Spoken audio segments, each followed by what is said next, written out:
Submission, faith, and patience, you conveyed the noble message, brought us light through your guidance. Peace be upon you, my beloved.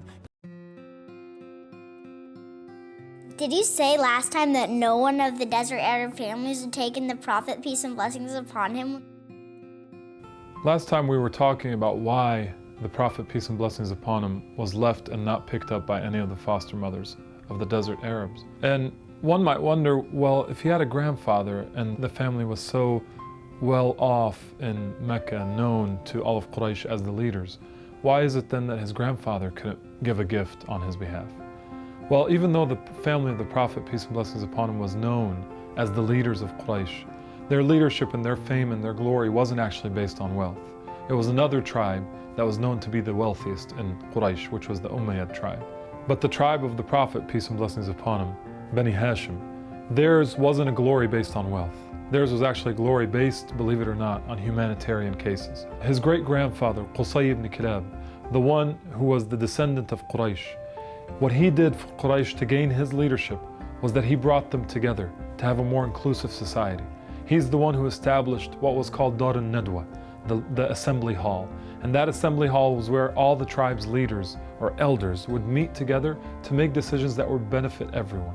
So he brought a community together. And then Hashim, the great-grandfather of the Prophet, peace and blessings upon him, he was the one who established the trade agreements that allowed Quraysh to be the connection between East and West that we talked about before. And then the grandfather of the Prophet, peace and blessings upon him, Abdul Muttalib, as we know, his was Zamzam, and opening up, giving the drink to those who visit the blessed house, but it was all for free. There was no wealth gained from it. In fact, on top of giving drink, they would also feed the visitors to Mecca from the family of Bani Hashim, from the family of Abdul Muttalib, on their own dime.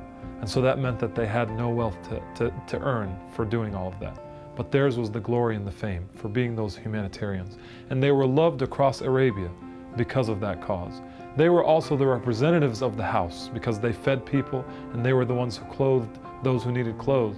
And so this made them the representatives of the religion. So the Prophet, peace and blessings upon him, came into this family. So where we left off was with Halima accepting Muhammad sallallahu alaihi wasallam. And as soon as they accepted him, amazing things started happening to them. Their donkey that they rode in on, which was the slowest of all the donkeys of the families that came, became the fastest, to the extent that people asked her if it was the same donkey. Their goats that didn't have any milk because they were dehydrated, all of a sudden were overflowing with milk. And these were just some of the things they saw. They kept and fostered Muhammad, peace and blessings upon him, until he was about 3 years old, and gave him back to his mother Amina. Despite Amina wanting to take him back at about 1.5 years, every time she would come to get him, Halima would convince her to keep him for a little bit longer. And it was after that time that the Prophet, peace and blessings upon him, would have to live through his mother also passing away.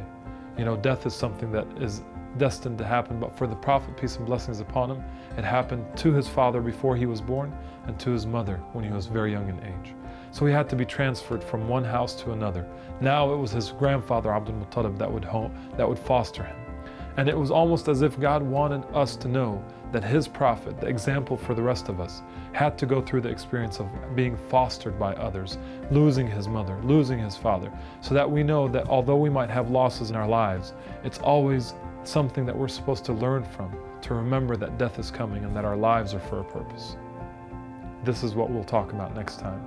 And until then, I greet you with the greeting of peace. May the divine peace, love, and blessings be upon you all.